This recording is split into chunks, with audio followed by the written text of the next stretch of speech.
Good morning everyone, আমি আবারও তোমাদের সাথে চলে আসলাম একটা নতুন ভিডিও নিয়ে। আজকে আমাদের বাড়িতে পুজোতেই সকাল সকাল উঠেই দেখি আমাদের বাড়িতে মটর লাগানোর জন্য দুটো কাকু এসেছিল। আর তখন বাজে 8টা। আমি ঘুম থেকে উঠে বাইরে গিয়ে দেখি, ও মা, কি কুয়াশা পড়েছে, এখনই কিছু দেখা যাচ্ছে না। আর না জানি সকাল 6টায় কীরকম ছিল, তোমরাই একবার দেখে নাও। তো ঝটাফট মুখ ধুয়ে কাজে লেগে পড়লাম, কারণ বাড়িতে কদিন এত কাজের চাপ, ছোট হোক বা বড়, একটু অনুষ্ঠান লাগলেই কাজেরও যেন বিয়ে লেগে যায়। আর আমার সব থেকে বড় দায়িত্ব এই ঘরটাকে একটু পরিষ্কার রাখা। আর এখন তো ঘরটা ঠিক আছেই, না জানি 30টা মিনিট পর ঘরটা আবার কী রূপ নিতে বাধ্য হচ্ছে। তুমি যতই ঘরটা গুছিয়ে রাখো না কেন, ঘরের সৌন্দর্যটা ওই একটু মুহূর্তেরই জন্য। কিন্তু তাই বলে রাখলে তো হবে না, কর্তব্য তো পালন করতেই হবে। আর বাইরে এসেই দেখি বাইরেটা একটু ছোট্ট করে ডেকোরেট করা হয়ে গেছে। আর এই হলো আমাদের পুরনো ঠাকুর, যারা আজকে নতুন রূপে আবারও আমাদের বাড়ি আসবে। আর আমি তো খুব খুশি, একটা কারণে 2 বছর পর আজ আমাদের বাড়িতে পুজো হচ্ছে। আর একটা খাওয়া নিয়ে দুজনের মধ্যে কি ঝগড়াটাই নিয়ে লেগেছে দেখো। আর সকাল সকাল ভাইরা দেখো কতগুলো ফুল তুলে এনেছে।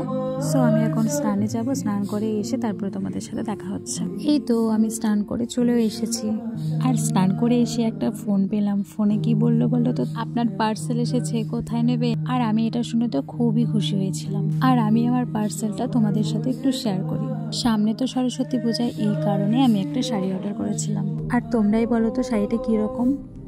আজ তো বাড়ির সকলেই উপোস, কিন্তু আমরা ছোটরা কেউই না খেয়ে কিছু থাকবো না।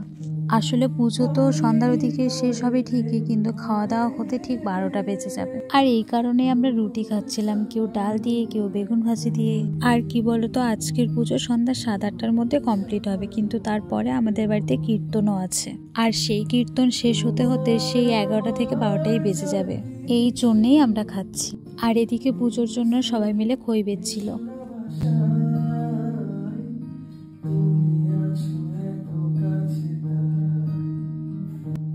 আর এদিকে তো বড় মা পায়েস বানানো শুরুই করে দিয়েছিল।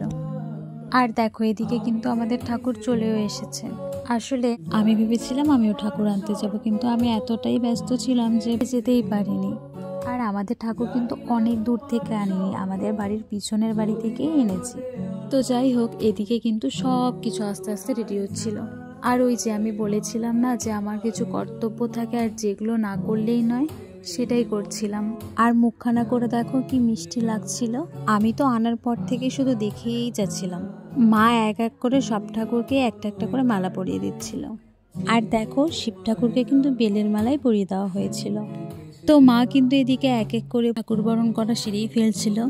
তারপর কিন্তু মা ঠাম্মার কাছ থেকে সব নিয়ম এক এক করে শুনে শুনে করছিল, কারণ মা এবার প্রথম পুরোটাই শুরু থেকে শেষ পর্যন্ত করেছিল। তাই সব নিয়ম কানুন মার পুরোপুরি জানা ছিল না, তাই মা সবটা নিজের হাতে আস্তে আস্তে জেনে জেনে করছিল।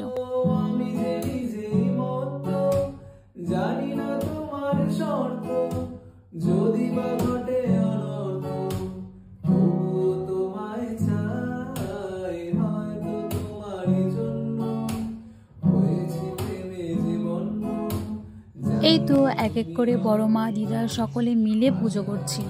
আর দেখো সাথে আমিও একটু ঠাকুরকে বরণ করলাম। তো যাই হোক, বাড়ির সকলের প্রণাম হয়ে বাবা আর বড় দুজনে মিলে ঠাকুরকে ঘরে তুলছিল। আর এদিকে দেখো আমাদের দোকানের ছোট্ট গণেশের একটু ছোট্ট করেও পুজো হচ্ছিল। আসলে হয়েছিলটা কি বলতো, সব ঠাকুরের মালা তো একসঙ্গে আনা হয়েছিল, আর সেগুলো একসঙ্গেই ছিল। আর তাই ভুলবশত শিব ঠাকুরের গলার মালাটা গণেশের গলায় পরানো হয়েছিল, তাই তাকে দেখাই যাচ্ছিল না। ওই যে বললাম না, সন্ধ্যা পুজোর পরে আমাদের বাড়িতে কীর্তন হবে, আর সেই কীর্তনে সকলকে খাওয়ানোর জন্য সবকিছু একদম রেডি। আর এদিকে তো প্রায় সবকিছু রেডি আছেই। আর তাই এখন এদিকে প্রসাদ বানানো শুরু করে দেবে। ও তোমাদের তো বলাই হয়নি, আমাদের কিন্তু আজ সব ঠাকুরই পুজো না, আমাদের শুধুমাত্র আজকে লক্ষ্মী ও নারায়ণ ঠাকুর পুজো। তো যাই হোক, মাঝখানে তোমাদের সাথে ভিডিও শেয়ার করার মতো ভিডিও আমি আর নিতেই পারিনি। পুজো প্রায় অর্ধেক শেষ, আর তারপরেই এটা ভিডিও। কিন্তু কি করব বলো, আমি যতটুকু পেরেছি চেষ্টা করেছি তোমাদের সাথে পুরোটাই শেয়ার করার। তো চলো এখন অঞ্জলি দেওয়া যাক।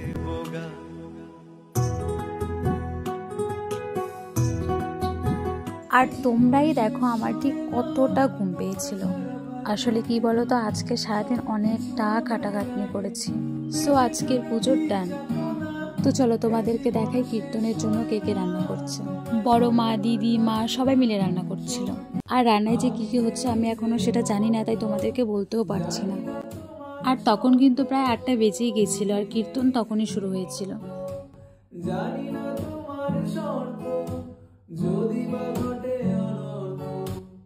আর এদিকে বড় মাকে একটু হেল্প করতে আসলাম, কিন্তু না, দেখি বড় মা একাই 100। বড় মা লজ্জা পেয়ে বলছিল, তুই কি আমার ভিডিও করে ফোনে ছেড়ে দিবি আর সবাই আমাকে দেখবে আর হাসবে। আর আমি বললাম, তুমি কি হাসার কাজ করছো যে তোমাকে দেখে মানুষ হাসবে? বললাম না কি ঘুম পাচ্ছিল, কখন যে বিছানায় শুতে গিয়ে ঘুমিয়ে পড়েছি নিজেও টের পাইনি। আর ঘুম থেকে উঠেই দেখি কীর্তন শেষ, সবাই খেতে বসেছে। সবার খাওয়া শেষ হয়ে এখন আমি খেতে বসেছি। আর তখন বললাম যে আমি কি সবজি হচ্ছে নিজেও জানি না, পরে দেখাবো। কিন্তু পরে দেখাবো কি করে, সকলের তো খাওয়া শেষই হয়েছিল, পরে যতটুকু বেঁচে ছিল আমি সেটাই তোমাদেরকে দেখাচ্ছি। খাওয়া দাওয়া করে রাত বলবো না ভোর বলবো বুঝতে পারছি না, কিন্তু তখন 2টো বাজে আর আমরা সবাই মিলে আগুন তাপাচ্ছিলাম। আর এখন 2টোর দিকে শুয়ে 3টা বাজলেও ঘুম না ধরে, কখন ঘুম ধরবে সেটা জানি না। আবার কালকে সকাল সকাল উঠে আবার অনেক কাজ আছে।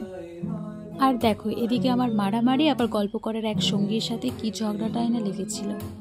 আজকের জন্য এতটুকুই রইল। ভিডিওটা তোমাদের কতটা ভালো লাগলো তোমরা অবশ্যই আমাকে জানিও। তোমাদের সাথে আবার দেখা হচ্ছে নতুন একটা ভিডিওতে। ততক্ষণের জন্য সবাইকে বাই বাই।